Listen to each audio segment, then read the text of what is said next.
चलें जी, आज की बात स्टार्ट करते हैं। Great basic day 3, marketing strategy.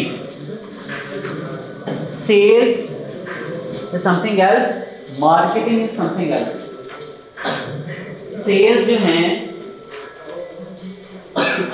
वो है चीज का बेचना, और मार्केटिंग है अपने आप को मनवाना कि आप मुझसे चीज लो, चाहे वो कोई अदारा है चाहे कोई बंदा है।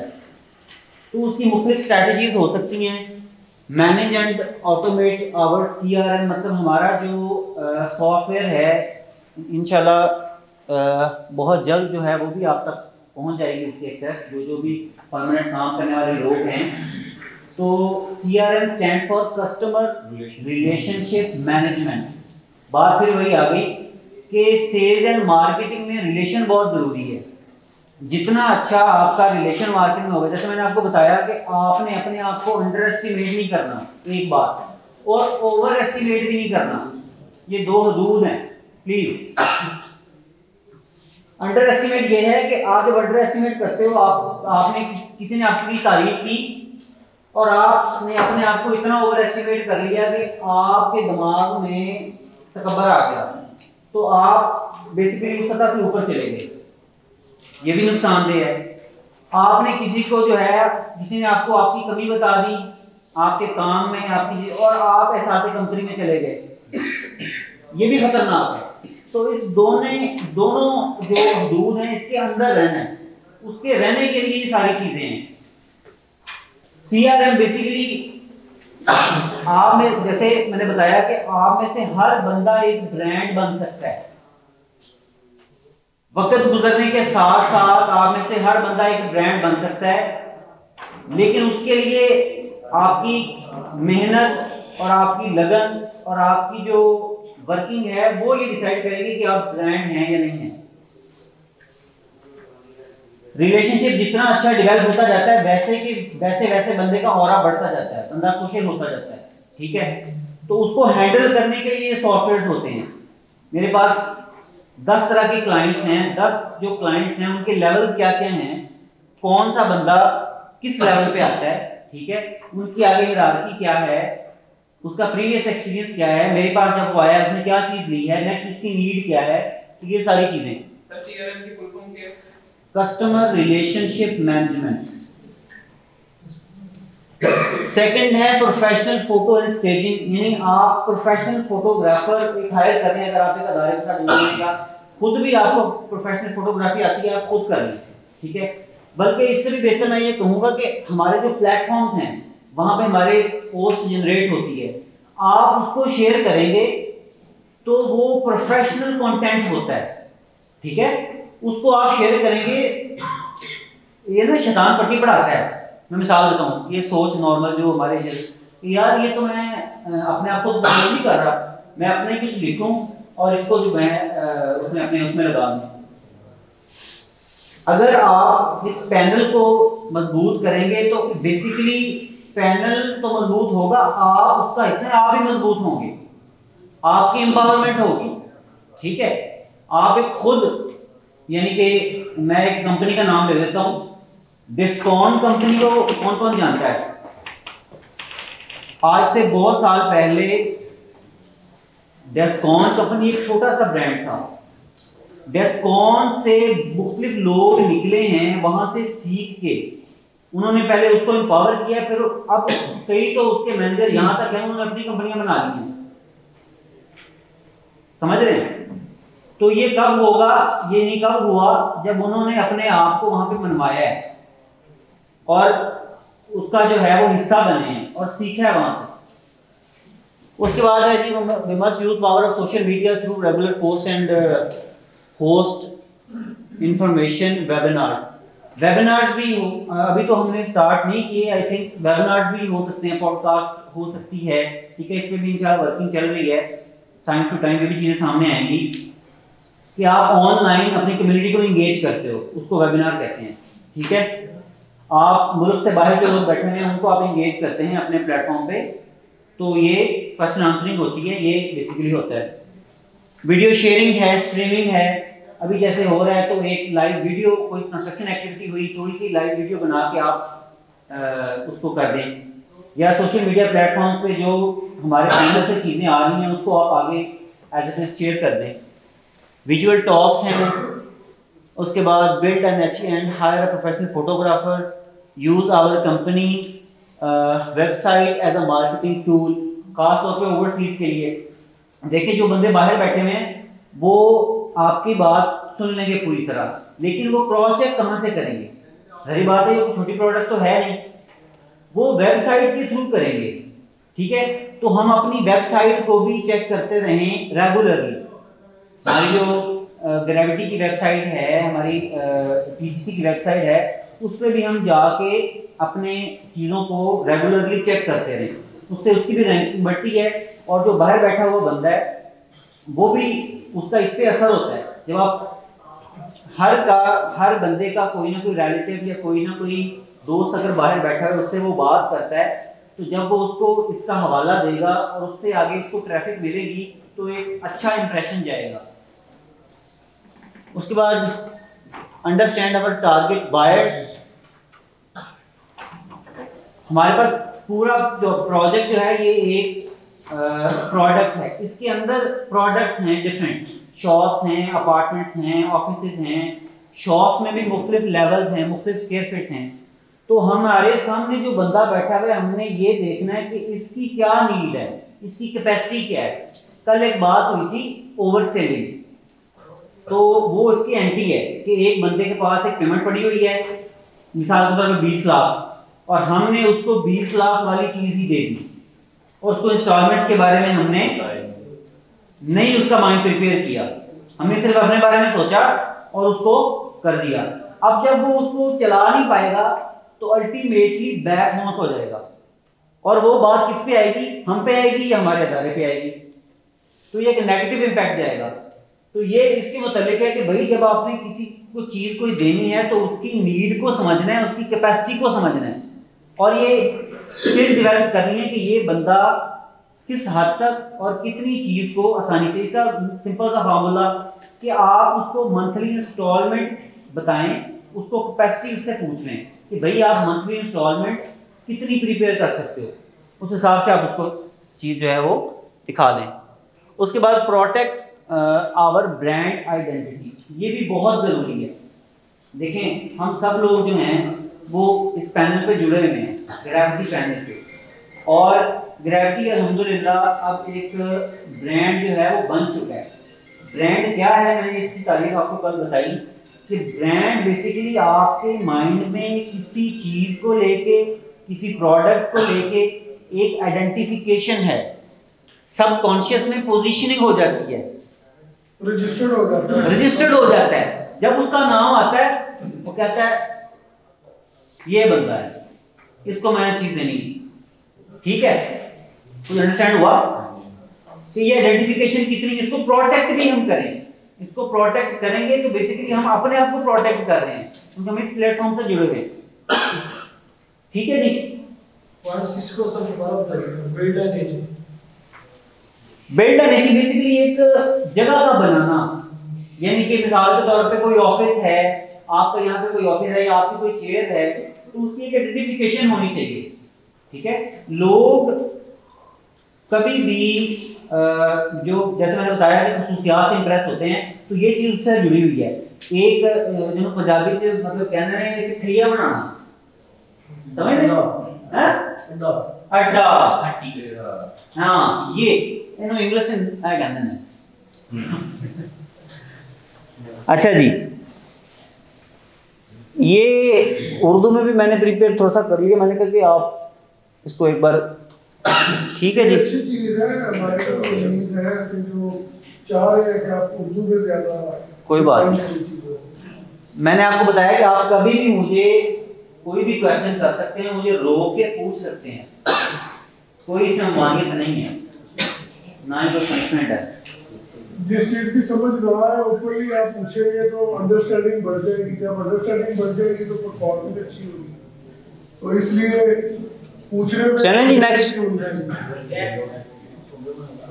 थोड़ा सा टाइम दीजिए अगर तक ये लिख लिया। हाँ, ये लिखने वाला काम ठीक है, लेकिन ये मोबाइल निकाल के पिक्चर वाला काम ठीक नहीं है। इसकी मैं आपको एक एग्जांपल देता हूँ।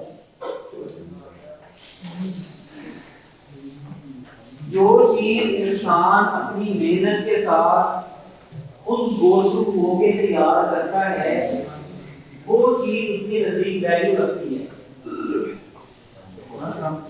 जो बनी बनाई खीर है ना, वो आमतौर पे वैल्यू खो देती है।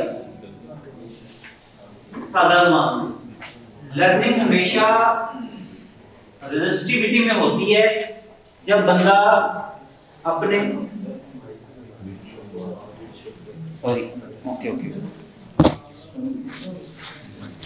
लर्निंग जो है ना सर,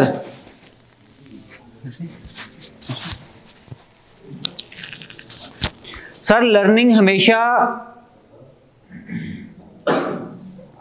जब आप किसी चीज से गो थ्रू होते हो तो लर्निंग होती है। लर्निंग आसानी से नहीं होती, पढ़ी लिखी बात है, ये एक्सपीरियंस बात है। तो जब आप ये खुद, जैसे मैंने बताया, यहां से बात हो रही है, वहां सुन रहे हैं, सिर्फ लिसनिंग से बंदे को 15 से 20%, उससे अगला स्टेप है उसने राइटिंग की, उसकी मजीद इंप्रूवमेंट हो गई। राइटिंग के बाद जब क्वेश्चन आंसरिंग होती है तो मजीद इंप्रूवमेंट होती है। क्वेश्चन आंसरिंग के बाद आपने देखा होगा कि हमारे जो प्रोफेशनल ट्रेनर्स हैं, बेसिकली वो आपस में भी बात करने का वो टाइम देते हैं। वो कहते हैं जी इस टॉपिक को आप दो की जोड़ी बन के आपस में भी एक दूसरे के साथ इसकी रिहर्सल करें। तो ये इसीलिए है कि वो Aahista Aahista step by step cheese mind में जगह पकड़ती है। अच्छा जी, नेक्स्ट है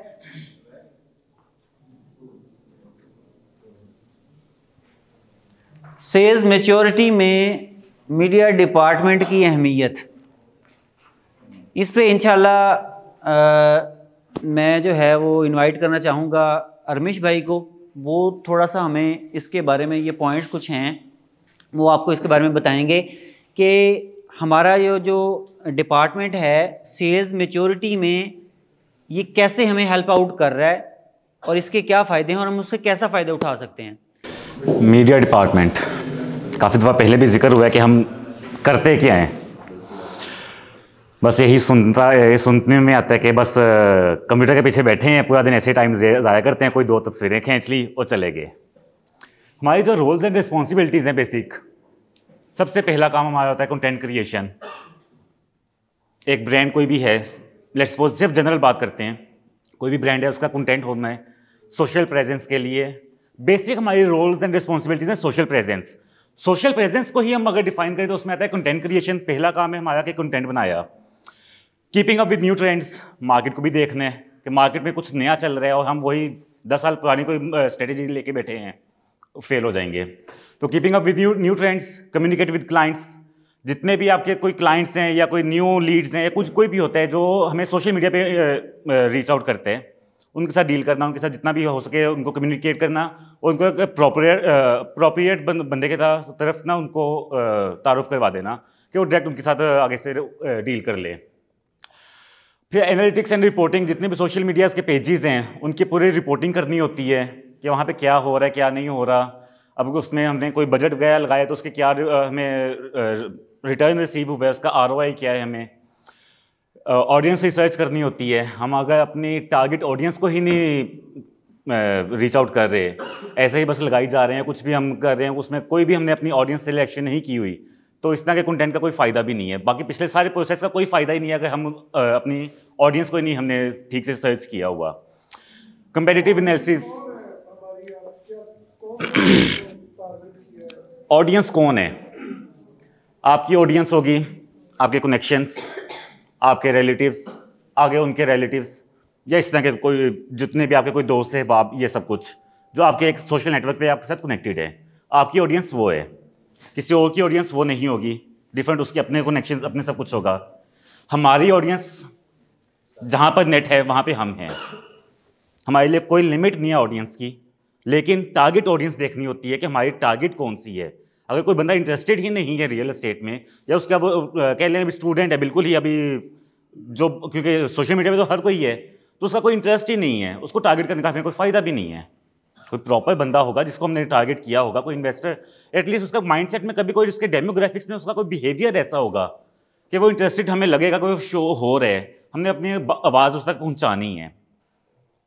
क्योंकि वो बंदा जो हमें बाइंग सिग्नल देता है या वो कोई खरीदने में इंटरेस्टेड है, कस्टमर पहले से हो सकता है वो ना हो कस्टमर, लेकिन हमारी सोशल प्रेजेंस की वजह से वो बाद में कस्टमर बने। पहले से वो एक ऑडियंस है, लीड है लेकिन वो प्रॉपर कस्टमर नहीं है। ऑडियंस में से निकल के आएंगे कस्टमर। बिल्कुल, बेसिक टारगेट हमारा क्या है, हर चीज का टारगेट क्या है, सेल मैच्योरिटी, कि सेल को मैच्योर करना है। कंटेंट क्रिएशन अभी आगे आएगा, डिफाइन करता हूं मैं उसको। हमारे सोशल चैनल्स में हमारा फेसबुक मेन पेज इस टाइम जो अप एंड रनिंग, हर वक्त काफ़ी उसका काम चल रहा है। इंस्टाग्राम है, ट्विटर है, लिंक्डइन है, यूट्यूब है। हर प्लेटफॉर्म का एक अपना फ़ायदा है, अपने अपने उसकी ऑडियंस है। फेसबुक पे ऑडियंस काफ़ी ज़्यादा है, लेकिन काफ़ी ज़्यादा उसमें स्पैम भी है जिसको हम कोई फ़ायदा नहीं देगी। इंस्टाग्राम पे थोड़ी सी मैच्योर ऑडियंस है। यूट्यूब पे ऑडियंस व्यूवर्स की काफ़ी होती है, जहाँ से हम इन्फॉर्मेशन काफ़ी अच्छी पहुँचा सकते हैं। सबको पता है कि फ़ायदे क्या क्या हैं। यूट्यूब के अपने फ़ायदे हैं, फेसबुक के अपने फ़ायदे हैं, तो यूट्यूब की अपनी एक ऑडियंस है। लिंक्डइन एक ऐसा प्लेटफॉर्म है जो ना टोटली एक बिजनेस या एक एम्प्लॉयमेंट या टोटल एक प्रोफेशनल प्लेटफॉर्म है। हम सबको चाहिए अपना एक लिंक्डइन प्रोफाइल बनाया हो। ग्रेविटी एसोसिएट का पेज है, वहाँ पे बना हुआ है, उसको रन नहीं किया जाता क्योंकि उस पर किसी ने अपना आपको शो ही नहीं करवाया हुआ। आप अपने साथ में अपनी डेजिग्नेशन के साथ वहाँ पे करें कि वर्किंग एट एज जो भी आपकी डेजिग्नेशन है एट ग्रेविटी एसोसिएट्स आपकी जो एक प्रोफाइल बनेगी। अब अच्छे कस्टमर्स जो हैं, अगर हम थोड़ा सा फैसलाबाद से थोड़ा बाहर की ऑडियंस को देखें तो लिंक्डइन की प्रोफाइल को लाजमी चेक किया जाता है। एक प्रोफेशनल अगर कोई बंदा है, एक प्रोफेशनल सेल्स बंदे जो होते हैं वो भी एक प्रोफेशनल्स ही हैं, उसकी एक प्रोफेशनल प्रोफाइल बनी होती है, उसको प्रॉपर चेक किया जाता है। ये वो प्लेटफॉर्म है जहाँ पे आपको प्रोफेशनलिज्म प्रॉपर देखने को मिलेगा। तो वहाँ पे ग्रेविटी एसोसिएट्स इस टाइम बिल्कुल ही जीरो पे है, क्योंकि कोई किसी एक बंदे ने भी वहाँ पे ये नहीं किया हुआ कि I am working at gravity associates, इस तरह से कोई भी हमारी कंपनी को टारगेट किया हो। क्योंकि उसका पेज मैंने नया रन किया था, बनाया था, उस पर किसी एक ने भी कुछ भी अभी तक नहीं किया हुआ। हालांकि लिंक काफ़ी पहले शेयर किया गया था इसका भी। तो ये हमारे सोशल चैनल्स हैं जहाँ पे हम अपनी प्रेजेंस शो करवाते हैं। आगे आ सकता है कि how brand image develops through media department, कि ब्रांड इमेज कैसे बनती है। ये अभी क्वेश्चन आया था कि कंटेंट क्रिएशन क्या है। हमने कंटेंट ऐसा बनाना होता है, creating consistent engaging content that aligns with brand identity, values and target audience. एक इमेज बनाई जाती है ब्रांड की, जिसको चेंज नहीं किया जाता, उसको फॉलो किया जाता है, एक पूरा उसको मेंटेन किया जाता है, उसको हर तरह से मेंटेन करना पड़ता है, जिसमें क्राफ्टिंग कंपेलिंग मैसेज, हमने एक प्रॉपर मैसेज उनको डिलीवर करना होता है। विजुअल एलिमेंट्स ऐसे यूज़ करने के उनको अट्रैक्टिव भी लगे एक सोशल मीडिया के लिहाज से। और उसके अलावा बाकी सारे कलर टोन वगैरह, पूरा एक थीम वगैरह सब कुछ सेट करके एक ब्रांड को इमेज बनाया जाता है, ताकि आपको आगे जब आप अपने कस्टमर्स के साथ डील करते हैं, आप उससे हमारे सोशल मीडिया को ही दिखा के काफ़ी उनका एक इमेज बना देते हैं कि ये हमारा एक प्रॉपर प्लेटफॉर्म है। जब वो एक दफ़ा गो थ्रू करता है, स्क्रॉल करता है, उसको एक प्रॉपर एक चीज़ चल रही है जिसमें पूरा एक थीम भी फॉलो हो रहा है, एक एक चीज़ें उनकी डिटेल्स पता चल रही हैं, एक्टिविटीज़ का पता चल रहा है, प्रोजेक्ट्स का पता चल रहा है। एक बहुत ही शॉर्ट टाइम में आपने काफ़ी ज़्यादा इन्फॉर्मेशन डिलीवर कर दी है अगले बंदे को अपने हमारे ये सोशल मीडिया प्लेटफॉर्म्स के थ्रू। इस तरह से ये ब्रांड इमेज बनती है हमारी एक। Monitoring feedback and adapting strategies based on audience insights, यानी कि हमें जितना भी सोशल मीडिया पे देखना पड़ता है कि हाँ भी जो भी वहाँ पे रिपोर्टिंग हमारी जो होती है कि किस तरह के हमें इनसाइट्स मिल रहे हैं ऑडियंस के, उसके अकॉर्डिंग हमें अपने आप को भी चेंज करना पड़ता है। कोई अगर थीम वगैरह या कुछ भी ऐसे वैसे कोई चेंज करने हैं, ऑडियंस को अकॉर्डिंग देखना पड़ता है कि अब लेटेस्ट क्या चल रहा है। हमसे रिक्वायर्ड क्या होता है मीडिया डिपार्टमेंट से, एक मंथली प्लान है कि हम अपने सोशल मीडिया को किस तरह से एक्टिव रखेंगे, वहाँ पे क्या क्या एक्टिविटीज़ हम करेंगे और किस तरह से करेंगे, उनकी सोशल मीडिया पोस्टिंग जितनी भी हो रही है ये पूरा हमसे रिक्वायर्ड होता है। हम उनको जितना भी होता है वो फुलफिल करते हैं, उसको मज़ीद ऊपर ही लेके जा रहे हैं। जब से मैं ज्वाइन किया उसके बाद से मज़ीद ऊपर ही जा रहे हैं। उसके बाद मार्केट एनालिसिस के मार्केट में बाकी कंपेटिटर्स हमारे क्या कर रहे हैं, कोई अगर न्यू इवेंट्स वगैरह हो रहे हैं या कोई अगर न्यू कोई चीज़ लॉन्च हुई है, उसका पता हो कि हाँ भाई वो क्या स्ट्रेटजी अप्लाई कर रहे हैं, उसको हमसे वो अच्छे हैं, उनको ऑडियंस किस तरह की मिल रही है, और हमारी उससे अगर कहीं पे कोई कमी है तो हम उसको पूरा कर सकें। हमें क्या रिक्वायर्ड है काफ़ी दफ़ा पहले भी जिक्र हो चुका है। ये इससे पहले था कि हमें मीडिया डिपार्टमेंट से क्या रिक्वायर्ड है, और अभी ये है कि मीडिया डिपार्टमेंट को क्या रिक्वायर्ड है हमसे, और वो हम सब हैं। तो ये है, ये एक सिंपल सा आंसर है, बस यही हमें रिक्वायर्ड होते हैं। जी सर क्वेश्चन करना चाहता हूँ। जी जी। कि जब आप कोई पोस्ट लगाते हैं, सारा मैंने किसी की पोस्ट पर अपने फैसलाबाद में पेज के ऊपर, तो उसके ऊपर सिलेक्टेड ऑडियंस जो किया वो सेलेक्ट किया करो कि ओवरऑल नहीं इसके अंदर ऊपर बूस्ट लगा दिया करो पोस्ट के ऊपर? नहीं, बूस्ट लगाने का कोई फ़ायदा नहीं है, टोटल वेस्ट ऑफ मनी है वो। अपनी ऑडियंस को सिलेक्शन, प्रॉपर सिलेक्शन करके ऑडियंस की, उनका पिक्सल डाटा बना के, उनका कोई भी आपने CTA लगाया, ब्रांड अवेयरनेस आपका टारगेट है तो ब्रांड अवेयरनेस के हिसाब से या जो सा भी आपका टारगेट है उसको टारगेट करके एक प्रॉपर कैंपेन रन की जाए। वहाँ से ऑडियंस का डाटा कलेक्शन आपको मिलेगी, जहाँ से आपको लीड्स मिलेंगी।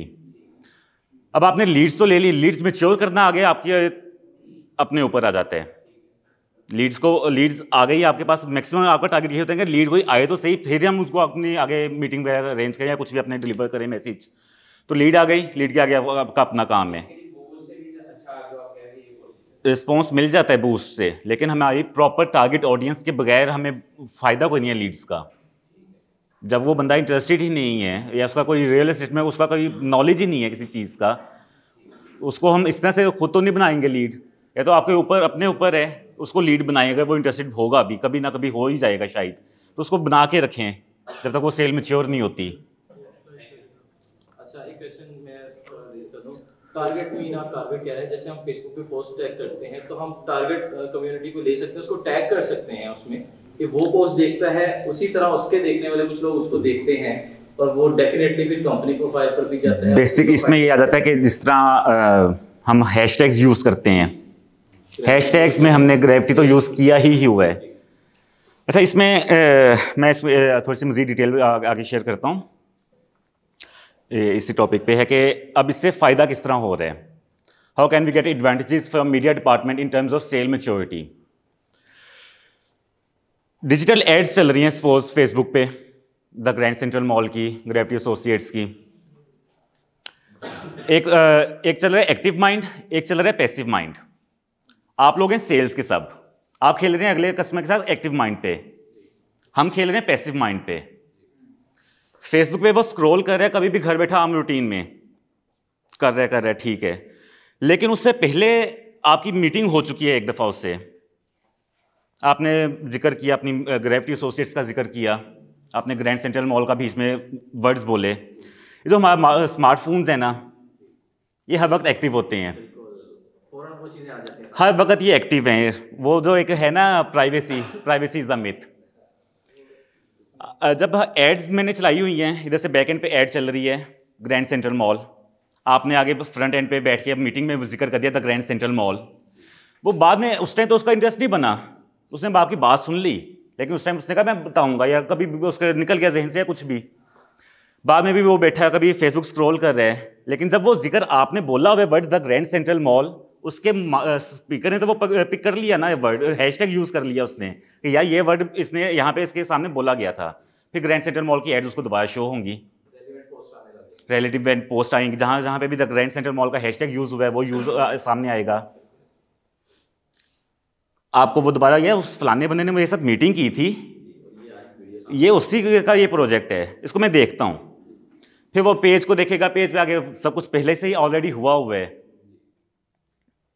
तो आपके सेल्स मैच्योरिटी की तरफ वो बात आगे काफ़ी हद तक ज़्यादा हो जाएगी। अच्छा, एक चीज़ है, नॉर्मली हम जैसे मोस्टली वीडियोस देख रहे होते हैं फेसबुक पे, स्क्रॉल डाउन कर रहे होते हैं, एक वीडियो हम देख रहे होते हैं, बीच में जाके ऐड आती है जिसको स्किप करने के लिए 4 to 5 सेकंड्स लगते हैं। बिल्कुल, हमारी वो वाली एड्स कहीं अभी तक मैंने नहीं देखी, वो वाली एड्स यूट्यूब पे वो एड्स लगनी है, वो यूट्यूब पे लगानी है, अनस्किपेबल एड्स, जिनको हम इनके हमें 5 सेकंड में अपना मैसेज डिलीवर कर देने हैं। लेकिन हमारा प्रोजेक्ट ऐसा है कि हम इसको 5 सेकंड में कुछ भी डिलीवर नहीं कर सकते, इसको थोड़ा सा एटलीस्ट हमें डिटेल में करना पड़ता है शो। इसमें एक और भी चीज़ आ जाती है, जिस तरह टारगेट ऑडियंस की भी बात हुई थी, कल को भी एक बात हुई थी, ब्लॉकचेन का आपने पूछा था। ब्लॉकचेन और रियल एस्टेट किस तरह से मर्ज हो रही है। इस टाइम टारगेट ऑडियंस अक्सर अवाम ओवरसीज बैठी है, जो पिछले साल वो 7.5 लाख अवाम बाहर गई थी, वो कुछ ना कुछ अब कर भी तो रही है ना वहाँ पे। तो ये एक ना उनके लिए एक नया ट्रेंड शुरू हुआ, नई टेक्नोलॉजी आई थी ब्लॉकचेन में, real estate digital tokenization. Digital tokenization में क्या आता है कि आपको एक फ्रैक्शनल मिलता है उस प्रॉपर्टी के अगेंस्ट। आपने वो डायरेक्ट कैश नहीं जमा करवाया, आपने वो फ्रैक्शन खरीदा है। ब्लॉकचेन में क्रिप्टो करेंसी के थ्रू एक वॉलेट जनरेट किया, वो सारे आगे टर्म्स वो आगे कंपनी के होते हैं जिन्होंने वो आगे बना के देना होता है। और इस टाइम ये अप्रूव भी हो गया है SECP के थ्रू। 9 कंपनीज हैं, उनको अप्रूव हो चुका है कि वो फ्रैक्शनलाइजेशन शुरू कर लें। एक प्रोजेक्ट कोई भी प्रॉपर्टी होती है उसको आप डिजिटल पे लेके आते हैं, डिजिटल टोकन्स क्रिएट करते हैं। वो क्रिएटेड टोकन्स जो हैं वो कहीं पे भी परचेज किए जा सकते हैं। ना वो हर वक्त का रोला डॉक्यूमेंट्स का कि एक दफ़ा प्रॉपर्टी ली तो कोई 6-7 महीने बाद बिकेगी, ये होगा वो होगा, जो भी होते हैं वो रोले, उनसे वो क्लियर होके डिजिटल की तरफ आगे आ चुका है हर चीज़ ही। अब आपके जो ओवरसीज बैठे हैं, आप उनके साथ अगर डील करें, आपका वो सपोज करें लीड हो रहा है, आपने उनको कहीं ना कहीं से कोई चीज़ पहुंचानी भी तो है ना, कोई इन्फॉर्मेशन। हर वक्त मीटिंग तो नहीं करनी जाके उनके साथ। उसके लिए क्या है फिर मीडिया डिपार्टमेंट, हमारी सोशल मीडिया प्रेजेंस। तो आगे मैं फिर कहूँगा वो कंटिन्यू करें। इन लिंक्डइन, किस किस बंदे का लिंक्डइन पे प्रोफाइल है? Please raise your hand. Very few. अच्छा, जिन बंदों का नहीं है प्लीज वो लिंक्डइन को अपने मोबाइल में जगह दें और उसको यूज करना शुरू करें। लिंक्डइन बहुत ही ज़बरदस्त और इंटरनेशनली रिकग्नाइज्ड और प्रोफेशनल नेटवर्क है, जिसमें सिर्फ बिजनेस जो मतलब इवन के बिजनेस ऑनर्स, मैनेजर्स, डायरेक्टर्स जो बहुत बड़ी कंपनियों में अपना रोल प्ले कर रहे हैं, उनका जो उसके वो सीरियस यूज़र्स हैं। ठीक है, तो आपके पास एक बहुत बड़ी ये एज है कि अगर आप लिंक्डइन के थ्रू, हमारा प्रोफाइल लिंक्डइन पे है, आप सब जो इस वक्त मौजूद हैं, इंशाल्लाह कल इस बात को पूछ भी लेंगे कि आपने अपना, बेशक आप अपने टास्क में ये लिख लें कि लिंक्डइन पे आपने अपना प्रोफाइल जनरेट करना है। करेंगे जी? करेंगे? हाँ। और दूसरा जो लाइक, शेयर, सब्सक्राइब और कमेंट वाली बात है, वो 4 जो उन्होंने चीज़ें लिखी थी, ये हर पोस्ट पे हर बंदे के सामने जब ये आए तो वो अपना, मैं ये समझता हूँ कि उसको बेसिकली जब वो कमेंट कर रहा होता है, लाइक कर रहा होता है, चैनल को सब्सक्राइब कर रहा है, बेसिकली वो अपने आप को प्रमोट कर रहा है। इसको आप इस नज़र से देखें। ठीक है, और ये मीडिया डिपार्टमेंट अल्टीमेटली हमारी सेल्स मैच्योरिटी में बहुत अहम रोल प्ले करता है। ठीक है, तो ये हमने मिल के अपना इसमें पूरा जो है वो हिस्सा डालना है। कल इंशाल्लाह जो है वो इसके बारे में दोबारा चेकआउट कर लेंगे। अच्छा जी, नेक्स्ट चीज़ है प्रोडक्ट नॉलेज एंड स्पेसिफिकेशन। किसी भी प्रोजेक्ट का जो नॉलेज है वो हमारी सेल्स को करने के लिए बहुत ज़रूरी है। यानी हमें 360 डिग्री प्रोडक्ट का नॉलेज होना चाहिए।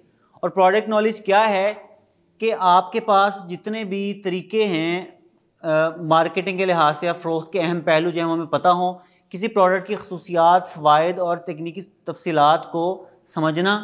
ठीक है, ये सेल्स और प्रोफेशनल्स के लिए, मार्केटिंग करने वाले लोगों के लिए, इवन के इन्वेस्टर्स के लिए ये ज़रूरी है। ठीक है, तो इसमें प्रॉपर्टी की इकसाम आ जाती हैं। उसके बाद जो हमारे सराउंडिंग में प्रोजेक्ट्स चल रहे हैं उनका नॉलेज हमें होना चाहिए। ठीक है, और रेगुलेटरी कुछ पहलू, मिसाल के तौर पे हमारा जो प्रोजेक्ट है ये अप्रूव्ड है नहीं है, अगर हमें कोई क्वेश्चन पूछता है तो हमें पता हो कि अप्रूव्ड है, कौन सा अदारा है जो इसको अप्रूव कर रहा है, कितनी तरह की अप्रूवल्स होती हैं जो ज़रूरी होती हैं, राइट। उसके बाद इसकी जो अमेनिटीज़ हैं, इसका इंफ्रास्ट्रक्चर है, ठीक है, इसके रेट्स हैं, मुस्तकबिल में ये हमारी मार्केट की नीड को कैसे फुलफ़िल करेगा। तो आपने इन सारी चीज़ों को कोरिलेट करना है। मार्केट की नीड को क्लाइंट के साथ, क्लाइंट को अपनी प्रोडक्ट के साथ, इसको बेसिकली आपने एक ब्रिज का रोल प्ले करना है। जब आप ब्रिज बनेंगे तो क्लाइंट खुद ब खुद चलता हुआ आपकी टेबल तक आएगा, ठीक है। इसलिए प्रोडक्ट नॉलेज के मुतल्लिक आपको, स्पेसिफिकेशन के मुतल्लिक आपको पूरा पता होना चाहिए। शॉप्स के साइजेस क्या हैं, उनके रेट्स क्या हैं, आगे हम क्या करने जा रहे हैं, ऑपरेशनल कब करेंगे, ब्रांड्स कौन कौन से आ रहे हैं, कौन कौन के ब्रांड्स के साथ MOU साइन हो चुका है, ठीक है। ये सारी चीज़ें हैं, ये प्रोडक्ट नॉलेज को कवर करती हैं।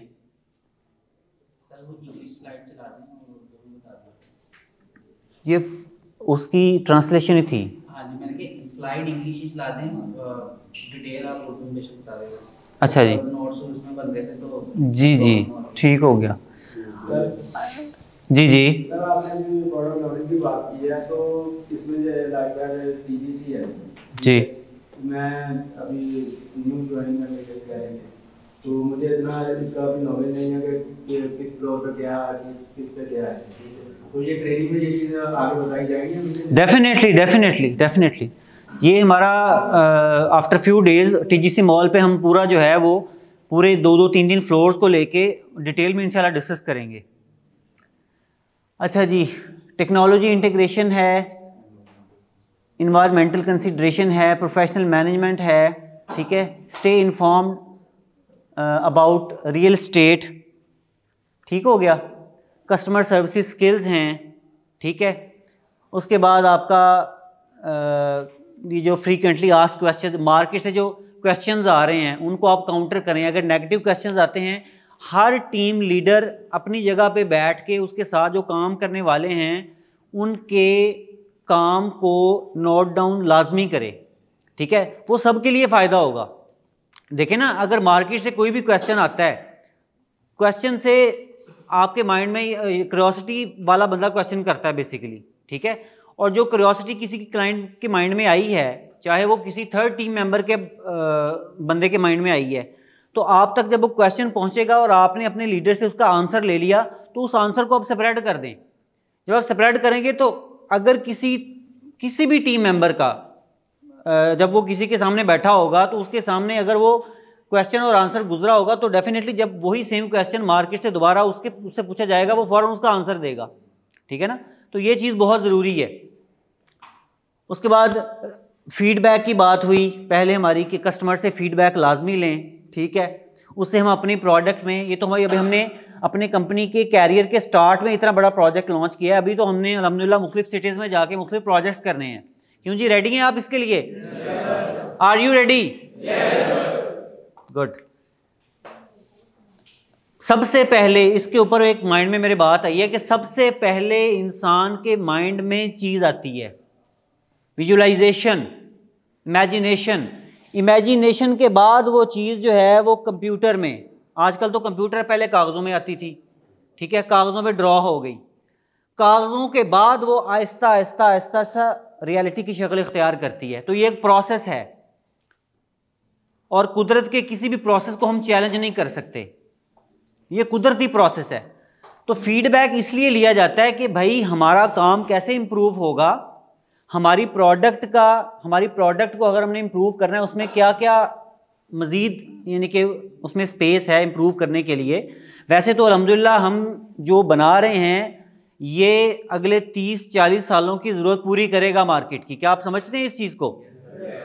ये वर्टिकल बिल्डिंग्स में भी मल्टी यूज बिल्डिंग बनने जा रही है, जिसमें आपकी ज़िंदगी के 360 डिग्री की जो ज़रूरियात हैं मार्केट की, वो इसमें डिस्ट्रिक्ट लेवल पे फुलफिल होंगी। सही है।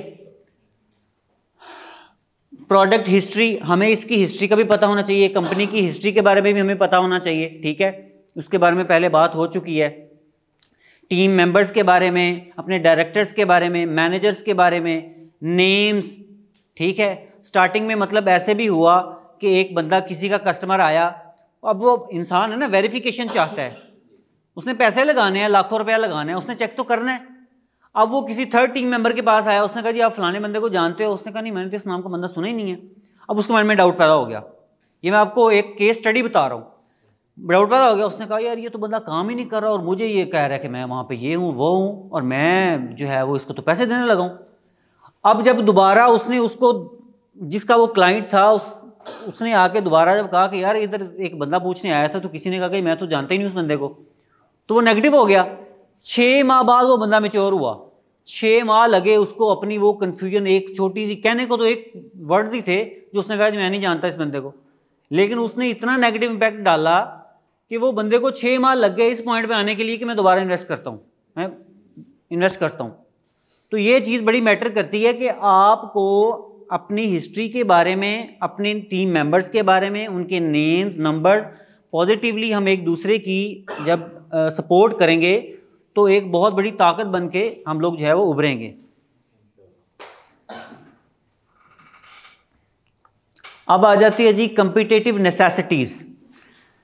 कोई भी प्रोडक्ट मार्केट में लॉन्च होती है तो उसके लिए, जैसे कोई भी बिजनेस जब ज़रूरत पूरी करता है तो वो बिजनेस चलता है। बिजनेस मार्केट की नीड को पूरा करता है, तो उसके लिए बहुत ज़रूरी है कि जो भी हमारी प्रोडक्ट है और उसकी मार्केट में ज़रूरत कहाँ कहाँ और कैसे है वो हमें पता होना चाहिए। इसमें एक मेन चीज़ कंप्रिहेंसिव नॉलेज आ गया, ठीक है, हमें पूरा पता होना चाहिए। टेक्नोलॉजी टूल्स हैं, ठीक है, बिल्डिंग स्ट्रॉन्ग रिलेशनशिप है, इसके बारे में बात हो चुकी है, ये बहुत बड़ी ज़रूरत है मार्केट की, ठीक है। Product quality and exceptional customer services, ये एक ज़रूरत है। Compliance with real state laws regulations and ethical standards, जो कल हमारी बात हुई, ठीक है, जो एथिकल अप्रोचेस होती हैं, ठीक हो गया। Establishing a strong online presence, ये जो अभी अरमिश भाई ने बात की कि हमारा सोशल मीडिया प्रॉपर काम कर रहा है, हमारे साथ जो जुड़े हुए लोग हैं उनको जब ये नज़र आएगा कि इसकी पेज पे हर हफ्ते के बाद या 1 माह बाद या 15 दिन बाद रेगुलर पोस्ट आ रही है, ये अपडेटेड रख रहा है अपने पेज को, तो डेफिनेटली वो बंदे का जो इंटरेस्ट है वो बढ़ेगा। उसके बाद इफेक्टिव प्रॉपर मार्केटिंग, ठीक है। निगोशिएशन स्किल, ये भी बहुत बड़ी स्किल है, ये भी मार्केट की ज़रूरत है, ठीक है। हम किसी के साथ बात ही नहीं करना चाह रहे, हम कहते हैं बस 2 टॉक बात करो हमारे साथ, यस या नो। नहीं भाई, ऐसा नहीं होता। टेबल टॉक होती है, रेट्स के ऊपर अगर वो बंदा कॉन्फ्लिक्ट पैदा कर रहा है या किसी और के बारे में उसको कोई वो आ गया है, तो हमारी जिम्मेदारी बनती है बतौर सेल्स पर्सन कि हम उसकी उस ज़रूरत को पूरा करें। ये सारे स्टेप्स करते करते फिर वो इस स्टेज पे आएगा कि वो हमारी जो सेल्स है, सेल मैच्योर्स होंगी, तो उसके लिए निगोशिएशन स्किल जो है वो बहुत ज़रूरी है। Reviews, feedback and clients testimonials, अब यानी आप ये देखें ये जो हमारे प्रोजेक्ट का जो मॉडल बनाया गया है, ये एक बंदा इंस्पायर हुआ है, उसने अपनी टीम के साथ मिलकर 6 माह में ये मॉडल बनाया है। अब जिस बंदे को माइंड में नहीं समझ आ रहा कि क्या है प्रोजेक्ट, तो उसको जब हम मॉडल दिखाते हैं तो उसका सारा कॉन्सेप्ट क्लियर हो जाता है ना जी। ऐसे कि कमर्शियल पोर्शन कहाँ तक है, टावर्स क्या क्या हैं, पेंट हाउसेस क्या हैं, स्काई ब्रिज क्या है, तो ये सारी चीज़ें जो हैं, तो हमने अल्हम्दुलिल्लाह उस ज़रूरत को भी पूरा किया है। उसके बाद अडॉप्टेबिलिटी, ठीक है, नोकिया वाली बात हुई कि हमारा जो मार्केट कम्पिटिटिव नेसेसिटीज़ हैं उसमें अडॉप्टेबिलिटी होनी चाहिए, ठीक है। एजुकेशनल रिसोर्सेज, हम वक्तन फ़वक्तन कुछ ऐसे, जैसे अभी हमने ये स्टार्टअप लिया तो हम ऐसे सेमिनार्स करें या ऐसे गेट टुगेदर्स करें जो लोगों को बाहम एजुकेशनल सोर्सेज मतलब मुहैया हो रहे हैं। Retaining talented and skilled force, work force, ये उसी की तैयारी हो रही है। रिटेन करना, किसी भी बंदे को अपने साथ जोड़ के रखना, ये बहुत बड़ी खूबी है और ये दोनों तरफ से होता है। और ज़्यादा जो बंदा प्रोवाइड कर रहा है सर्विसेज, उसमें स्किल्स होनी चाहिए बंदे को अपने साथ जोड़े रखने के लिए, ठीक है। प्रोफेशनल डेवलपमेंट है, हम एक प्लेटफॉर्म के साथ जुड़े हुए हैं और 5 साल हो गए हमें जुड़े हुए, और 5 साल पहले जहां हम खड़े थे स्किल सेट के ऊपर, 5 साल बाद भी हमारा स्किल सेट वही है, तो ये एक्सेप्टेबल नहीं है। मार्केट में अगर आपने बढ़ना है तो आपको अपने स्किल सेट को बढ़ाना होगा, मार्केट की ये ज़रूरत है, this is the competitive necessity कि आपने अपने स्किल सेट को इम्प्रूव करना है अकॉर्डिंग टू मार्केट नीड। ठीक है, फाइनेंशियल मैनेजमेंट, कोलैबोरेशन, उसके बाद affiliation with national and international networks, ये भी लेटेस्ट चीज़ है, ये भी मार्केट की नीड है कि हमें कोलैबोरेशन करनी चाहिए मुख्तलिफ नेटवर्क्स के साथ, मुख्तलिफ लोगों के साथ। हमारा कोलैबोरेटिव कन्वर्सेशनल कोई ना कोई इवेंट होना चाहिए जिसमें हम लोगों को अपने करीब करें। ठीक है, चाहे वो वेबिनार्स के थ्रू है, चाहे वो सोशल मीडिया के थ्रू है, चाहे वो पॉडकास्ट हैं, चाहे वो आपकी पर्सनल एक रील है। ठीक है, उससे आप अपना एक नेटवर्क बिल्ड करते हो, ये मार्केट की ज़रूरत है। उसके बाद एक चीज़ आती है कम्पिटिटिव एडवांटेजेस, कि मार्केट में मुख्तलिफ प्रोजेक्ट हैं, कोई बंदा अगर इन्वेस्ट करे तो हमारे साथ ही क्यों करे भाई। तो उसके लिए हमें अपने अंदर और अपनी प्रोडक्ट के अंदर कुछ ऐसे एडवांटेजेस ऐड करने होंगे जिसकी वजह से वो बंदा हमें चूज़ करे कि हमारे प्रोजेक्ट में वो बंदा इन्वेस्ट करे। उसको हमारे वर्किंग करने वाले लोगों का इखलाक पसंद है, वो आ सकता है। उसको हमारे प्रोजेक्ट की प्रॉपर जो अमेनिटीज़ हैं वो अट्रैक्ट कर रही हैं, वो बंदा आएगा। ठीक है, तो इसमें create and innovative marketing strategies, ये पहला कि हमारी जो मार्केटिंग स्ट्रैटेजी है वो क्रिएटिव हो, इनोवेटिव हो। ठीक है, educational resources, workshop, seminars for clients, ठीक हो गया। उसके बाद transparent and competitive pricing structure, pricing structure या प्राइसिंग जो शेड्यूल है वो ऐसा हो, और अल्हम्दुलिल्लाह हमारा है। देखें प्रोजेक्ट, जैसे पिछले दिनों में एक सीनियर ने बताया कि भाई फैसलाबाद में तकरीबन 10 से 15 प्रोजेक्ट स्टार्ट हुए हैं। ठीक है, और हमारा प्रोजेक्ट अल्हम्दुलिल्लाह आप जिस प्लेटफॉर्म से जुड़े हुए हो इसकी प्राइस सबसे कन्वीनियंट है, सबसे कन्वीनियंट है ये, इतनी ज़बरदस्त अमेनिटीज़ के साथ। तो आपको मार्केट का नॉलेज होगा तो आपको खुद ब खुद पता चलेगा कि यार हम ऐसे एडवांटेजेस लिए हुए हैं कि कस्टमर हमारे पास ऑटोमेटिकली आए। लेकिन ये अगले बंदे को, आप कुछ बंदे जो कुछ क्लाइंट्स हैं उनको बिल्कुल नहीं पता, हमने जगह बनानी होती है उनके माइंड में, उनको ये बता के कि भाई आप देखो कि फ़लाँ प्रोजेक्ट में, किसी का नाम नहीं लूँगा, लेकिन फ़लाँ प्रोजेक्ट वो देखें कब स्टार्ट हुआ, अब वो कहाँ तक पहुँचा, अल्हम्दुलिल्लाह हमने देखें कब स्टार्ट किया, हम कहाँ तक पहुँचे, हमारी कंटिन्यूसली इम्प्रूवमेंट हो रही है। तो ये एक बहुत बड़ा एज है। उसके बाद यूनिक सेलिंग प्रपोजिशन है, यूएसपी कहते हैं इसको। ठीक है, being productive and adaptability strategies,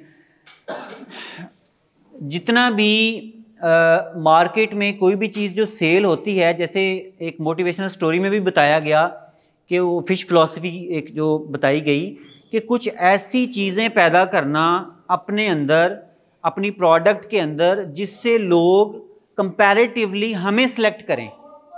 right,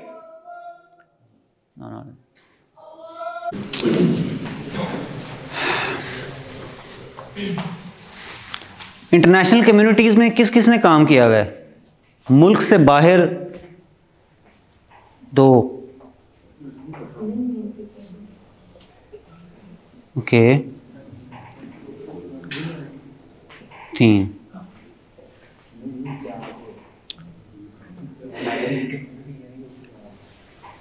आप जब अपने मुल्क से बाहर जाते हैं तो वहाँ पे मुख्तलिफ नेशनल्स एक जगह पे मिलके काम कर रहे होते हैं, और इस चीज़ को करते करते करते अब उन मुल्कों में, अगर मैं मिसाल के तौर पे गल्फ़ कंट्रीज़ की बात करूं, या मैं यूरोप की भी कुछ अगर बात करूं, यूरोप की अगर बात की जाए तो एशियन कंट्रीज़ को लेके, गल्फ़ की बात की जाए तो ये जो पाकिस्तान, बांग्लादेश, इंडिया के लोगों को लेके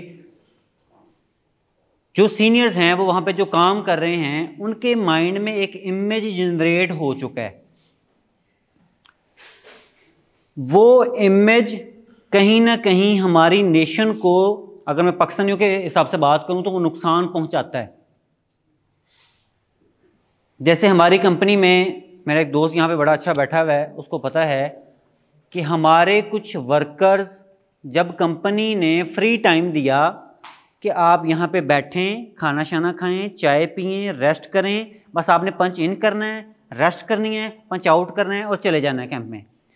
तो जो कुछ ओवर स्मार्ट होते हैं ना, उन्होंने चाहा कि यार कंपनी नूं की पता, असी अलग जरा दिहाड़ी लाने हैं, समझ लगी।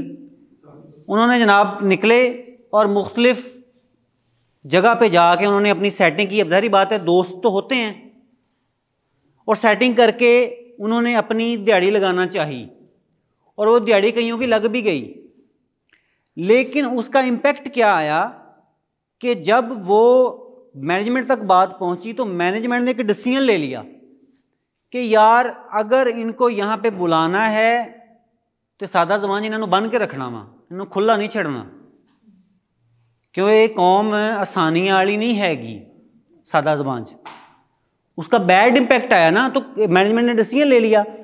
अब ये थी तो फैसिलिटी, लेकिन वो कुछ लोगों की गलतियों की वजह से वो सारे उस फंदे में आ गए। स्टेट है, उनकी लिटरेसी रेट 99 पॉइंट है, जैसे हमारे यहाँ पे स्कर्दू है। वो लोग, अगर वो मैनेजिंग डायरेक्टर भी है ना, अगर उसको पता है कि ये मेरा हेल्पर जो है ये केरला का है, वो टाइम टू टाइम उसको इतनी अहमियत देता है कि उसका ऑरा ही चेंज हो जाता है। जो उस हेल्पर्स का उस ऑरा जो है वो चेंज होता है, और वो जब अपॉर्चुनिटी मिलती है तो वो उसको सपोर्ट करता है और ऊपर भी लेके जाता है। ये मैं आपको इमेजिंग की बात इमेजेस पे बात कर रहा हूँ कि हमारे बिहेवियर किस तरह इफेक्ट करते हैं लोगों पे, और किस तरह बहसीयत कौम या बहसीयत कंपनी या बहसीयत कोई भी चीज़ें क्रिएट होती है, जिसे टेक्निकल टर्म कह लें या उसमें हम उसको कहते हैं कंपनी कल्चर। उसे क्या कहते हैं? Company culture. ये पहले बात हो चुकी है, अब एक पॉइंट पे मेरे माइंड में ये चीज़ आई तो मैंने कहा कि मैं आप लोगों के साथ शेयर करूं। हम अपने एक्शंस को, अपने वर्ड्स को, अपने जेस्चर्स को समझ लेते हैं यार कोई मसला ही नहीं है, ये कौन सा मैं किसी के लिए कुछ नेगेटिव कर रहा हूं, हम इसको बॉदर नहीं करते। लेकिन कहीं ना कहीं वो चीज़ जमा होते होते ऐसे हो जाती है कि वो एक बैड इमेज बन जाता है। बंगालीज के बारे में मशहूर है कि यार सब कम, सारे कम कर लेंगे ने, और मैंने खुद देखा इन गुनारा आंखों से कि अच्छे लेवल का पोस्टमैन बंदा अपनी अर्निंग को बढ़ाने के लिए शाम को गाड़ियां भी धोता है, वहां से अर्न करता है, वो उसमें वो शर्म महसूस नहीं करते। ठीक है, अब बंगाल में भी जो मशरकी हिस्सा है बंगाल का वो ज़रा खूबसूरत हैं, उनकी शक्लें, उसका रंगत, और जो नीचे वाली तय है वो ज़रा और तरह का उनका है, उनकी ज़रा रहन सहन और है। तो उसमें उनकी आइडेंटिफिकेशन बंगालीज में भी उनकी अलग है और उनकी अलग है। अगर उसको कोई बता देना कि यार केड़े बंगाल के केड़े हिस्से चो हाँ तू, वो कहना मैं शिमाली इलाके चो हाँ, शिमाली एरिया चो, वो कहना हाँ वेरी गुड। अब जैसे ही वो नाम लेता तो माइंड में जो आइडेंटिफिकेशन बनी हुई है किसी शख्स को लेके, किसी कौम को लेके, किसी कल्चर को लेके, वो फौरन डेवलप होती है और सामने वाला बंदा उसको वैसे ही ट्रीट करता है। फिलिपाइनीज के लोग, जो फिलिपाइन के लोग हैं वो मेहनती हैं, कंसिस्टेंसी के साथ मेहनती। जैसे हमारे पठानों का एक इमेज बना हुआ है, आप किसी फिलिपाइन वाले को काम दो, भूल जाओ, टारगेट दो, भूल जाओ, वो खुद सारे एक्सेसरीज को खुद इकट्ठा करेगा और आपको काम करके दिखाएगा। तो ये मैंने सारी जितनी भी बातें की, मैंने मिसाल दी है कंपनी कल्चर की, इमेज की, ब्रांड इमेज। हम सब ने मिल के अपनी कंपनी का एक इमेज बनाना है जो कि पहले थोड़ा सा, बहुत बल्कि थोड़ा सा नहीं, काफ़ी डिस्टर्ब है, कुछ लोगों की वजह से है या सारे लोगों की वजह से है, लेकिन कहीं ना कहीं हमारी कंपनी का जो इमेज है वो डिस्टर्ब्ड है। तो मैं आप सब से ये रिक्वेस्ट करना चाहूँगा कि प्लीज़ जब आप काम के दौरान या काम पे हों तो अपने एटीट्यूड को, अपने अल्फाज को, अपनी ड्रेसिंग को, अपने गुफ्तगू के स्टाइल को, अपनी सारी उन चीज़ों को जो आपके काम के साथ, आपके प्रोफेशन के साथ रिलेटेड हैं, प्लीज़ उनको अलाइन रखें। ये रिक्वेस्ट है मेरी आप सब से, हम्बली रिक्वेस्ट है कि जब आप काम पे हों, सादा जुबान में जो तुसी काम दे अड्डे ते होवो तो फिर काम ते होवो, फिर तुसी कल्ले नहीं हैगे, फिर तुसी एक रिप्रेजेंटेटिव हो कंपनी दे, और जितों तुसी रिस्क कमा रहे हो उनकी ब्रांड की इमेज की प्रोटैक्शन तुहाडी जिम्मेदारी है। उनकी साख्त नूं, उनकी इंटैग्रिटी नूं, उनकी सालमियत नूं कायम रखना तुहाडी जिम्मेदारी है। इखलाकी तौर पर तुहाडी जिम्मेदारी हैगी है कि तुसीं उन्होंने कायम रखो। तो ये आप सबसे ये रिक्वेस्ट है कि जब आप काम पे हों तो अपनी आइडेंटिफिकेशन को इस तरह बनाएं कि जब हम बाहर जाएं, काम के पर्सपेक्टिव में जब हम किसी से मिलें तो उसको पता चले कि ये ग्रेविटी का रिप्रेजेंटेटिव है। Are you agree with that? तो ये रिक्वेस्ट जो है ये मैं सबसे करूँगा। ड्रेस कोड के बारे में बात हो चुकी, ये सारी बातें इसलिए हो रही हैं कि we have to groom our self, हमने अपने आप को इम्प्रूव करना है। इसमें सबसे बड़ा दुश्मन, ये एक बड़ी, सबको पता भी है इस चीज़ का, सबसे बड़ा दुश्मन हमारी ग्रूमिंग के अंदर दो चीज़ें हैं। पहले नंबर पे हमारी अना, ये बहुत बड़ी दुश्मन है हमारी इम्प्रूवमेंट में। दूसरी चीज़ है कंफर्ट जोन, ये बहुत बड़ा दुश्मन है हमारी तरक्की के आगे। कंफर्ट जोन एक, और हमारा जो ईगो है, स्पिरिट नहीं ईगो। ईगो होता है दिमाग में, राइट सर? ईगो दिमाग में होता है, स्पिरिट दिल में होती है। आज की साइंस ये बता चुकी है, जबकि हमें बीइंग अ मुस्लिम पहले पता होना चाहिए कि हमारा दिल जो है ये सबसे पहले ऑर्गन बनता है हमारे जिस्म में से। जब हम बन रहे होते हैं, अल्लाह पाक हमें बना रहा होता है, तो सबसे पहले जो ऑर्गन बनता है वो क्या बनता है? दिल। और दिल में सेंसरी ऑर्गन्स हैं, सोचने की सलाहियत है दिल में। इसलिए अल्लाह पाक ने, इसमें हदीस में भी मिलता है कि आपके जिस्म में एक टुकड़ा है, अगर वो सही हो गया तो सारा सही है, सारा सब कुछ सही हो जाएगा, और अगर वो गलत हो गया तो सब गलत हो जाएगा। तो इसको मैं कोरिलेट इस तरह से करता हूं कि जब आप अपनी ईगो को साइड पे रखेंगे, अपनी स्पिरिट से काम करेंगे, तो बेसिकली आप दिल से काम कर रहे हैं। जब आप दिल से काम कर रहे हैं तो फिर आपकी सारी सलाहियतें उस काम में लगनी चाहिए, आप 100% होने चाहिए। और जहां कमी बेशी है, अगर कोई आपको कमी बेशी बता रहा है तो प्लीज़ माइंड ना करें, उसको एक्सेप्ट करें, रिसेप्टिव मूड में आए, ठीक है? तो इससे आपको खुद ब खुद पता चलेगा कि आप आहिस्ता आहिस्ता, आपको पता भी नहीं चलेगा, एक दिन आप उस जगह पे पहुंचोगे कि आप बड़े बड़े लोगों को जो है वो पीछे छोड़ जाओगे। ये पिछली स्लाइड से थोड़ा सा गो थ्रू होते हैं। मार्केटिंग स्ट्रेटजी के बारे में बात की। अब मैं थोड़ा सा पॉज करूंगा, सिर्फ स्क्रीन पे इसका रेस्ट आधे मिनट का होगा, जो उर्दू की स्लाइड्स हैं। तो आप में से कोई बंदा लिखना भी चाह रहा है तो प्लीज़ इसको लिख सकता है, ठीक है? मार्केटिंग स्ट्रैटेजी के बाद हमने बात की मीडिया की, ठीक है? मीडिया हमारे काम में किस तरह पॉजिटिव रोल प्ले कर रहा है, ठीक है? और मीडिया जो है उसकी क्या क्या चैनल्स हैं, उसमें से एक चैनल पे मैंने पर्सनली आप सबको रिक्वेस्ट की कि किस चैनल की मैंने बात की? लिंक्डइन की। गुड। तो लिंक्डइन पे अपना प्रोफाइल बनाएं। लिंक्डइन पे प्रोफाइल बना के जो ग्रेविटी का प्रोफाइल बना हुआ है उसको अपने साथ अटैच करें, ठीक हो गया? उसके बाद उसमें फिर इंडोर्समेंट होती हैं। इवन के मैं आपको इसकी लेटेस्ट मिसाल देता हूँ। हमारे पाकिस्तान की एक बेटी गूगल में फर्स्ट टाइम हायर हुई। इससे पहले मेरे साथ एक वाकया हो चुका था जिसकी वजह से मैं इमोशनली अटैच था इस बात से कि यार वाई हम लोग गूगल में क्यों नहीं जा सकते।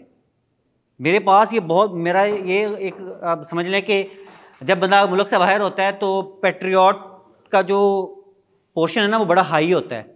मैंने कहा यार हम क्यों नहीं जा सकते। मेरे साथ एक को इंजीनियर था, उसकी बहन गूगल में काम करती थी। मैं पर्सनल स्टोरी इसलिए बता रहा हूँ कि आपके भी इंशाल्लाह ये काम आएगी। अब मैंने कहा यार आप भी कोशिश करो, कहता मेरे लिए कोई मसला नहीं है। तो हमारे साथ एक लड़का था, मैंने उसके लिए कहा, कहता नहीं वो ग्रीन वो पाकिस्तानी को नहीं रखते। मैंने कहा क्यों? कहता नहीं इनका इमेज ही बहुत ख़राब है। मैंने कहा यार अच्छा ऐसा क्यों? तो फिर आहिस्ता आहिस्ता केस स्टडीज़ की तो पता चला कि वाकई हम सारे ही माशाल्लाह बहुत अच्छे हैं। तो फिर जो है शफीका इकबाल के नाम से एक बंदी सादकाबाद में रहने वाली, गूगल में जो पोलैंड में उसका हेड ऑफिस में उसमें सेलेक्ट हुई और वो किसके थ्रू सेलेक्ट हुई? कैन एवरीबडी, कोई बंदा मुझे बता सकता है वो किसके थ्रू सेलेक्ट हुई? अरविश भाई, वो लिंक्डइन के थ्रू सेलेक्ट हुई है, लिंक्डइन के थ्रू। और जब वो फाइनल इंटरव्यू दे रही थी हमारी सर्विसेज की, सुभान अल्लाह, इंटरव्यू देते हुए नेट कनेक्शन कट हो गया और उसने सोचा कि मेरा इंटरव्यू गया, लेकिन वो दयानतदार हैं, उसने दोबारा उसके साथ कांटेक्ट किया, राइट, और उसने दोबारा उसका इंटरव्यू जो है वहीं से स्टार्ट किया और उसने उसको सिलेक्ट किया। और आज वो जो है वो पाकिस्तान की रिप्रेजेंटेटिव बन के गूगल में फर्स्ट लेडी पोलैंड में जो है वो वर्क कर रही है एज अ डाटा एनालिस्टिक इंजीनियर। ठीक है, तो कहने का मकसद ये है कि ये जो नेटवर्क्स हैं ये अपने अंदर बहुत बड़ी पावर रखते हैं, हम इसकी पावर को पहचानें। लिंक्डइन का मैंने स्पेशली इसलिए कहा कि हमारे उसमें यूजर्स बहुत कम हैं, तो इंटरनेशनल कम्युनिटीज़ में इवन के कुछ लोग ऐसे भी हैं जो व्हाट्सएप भी यूज़ नहीं करते, वो अपना नेटवर्क यूज़ करते हैं। ठीक है, चलो खैर, हमारे पास अपना नेटवर्क अभी अगर नहीं है तो जो नेटवर्क अथेंटिक है हम उसमें अपने आप को इनरोल करें और अपना हम उसका यूज़र बने, हम उस कम्युनिटी का पार्ट बने। अच्छा जी, सोशल मीडिया से बात चली थी, उसके बाद आ जाते हैं, ये सारी उसके चैनल्स हैं। ठीक है, इसमें सबसे ज़्यादा जो ऑथेंटिक है वो लिंक्डइन है, राइट। इंस्टाग्राम भी ठीक है, फेसबुक ट्विटर भी ठीक है अपनी जगह पे, मतलब आप अपनी आइडेंटिफिकेशन, आप खुद एक ब्रांड हैं, आप अपने आप को ब्रांड कंसीडर करें। जैसे मैंने शुरू में एक टेक्नोलॉजी के बारे में बताया, जब आप अपने आप को 5 साल बाद कहाँ देखते हैं वो एक इमेज बनाएं और उसको अपने माइंड में फिक्स करें, और जब वो इमेज आपके माइंड में फिक्स हो जाए तो उसके लिए फिर कोशिश शुरू कर दें, आप वहाँ तक पहुँच जाएंगे। ठीक है, पहले चीज़ों को विजुलाइज करेंगे तो फिर आप आगे बढ़ेंगे। एक बंदे ने एक बात कह दी, आप फौरन इंग्लिश में उसे कहते हैं गिव अप कर जाना, पंजाबी में कहते हैं ढेरी ढाती, बस 2 कमेंट इधरों आए 2 इधरों आए, तू नहीं कर सकता, तेरे को नहीं होना, 6 महीने हो गए लगे हुए हैं, तू घरों आ गई। ठीक है, असी उत्थे जनाब फौरन, ऐसा नहीं होना चाहिए। अपने मौक़िफ़ पे, अपने काम पे जितना आप पॉजिटिवली स्टैंड करेंगे, इंशाल्लाह एक ना एक दिन आपको बहुत बड़ी जो है उसका रिवॉर्ड भी मिलेगा। जब मैं कहूँगा ना आर यू रेडी, एक मिनट, जब मैं कहूँगा आर यू रेडी तो आपने कहना है यस आई एम रेडी। ये मेरे आंसर में आपने कहना है, please stand.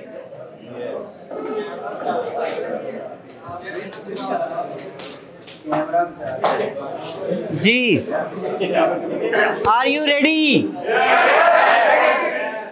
Are you ready? Are you ready? Thank you.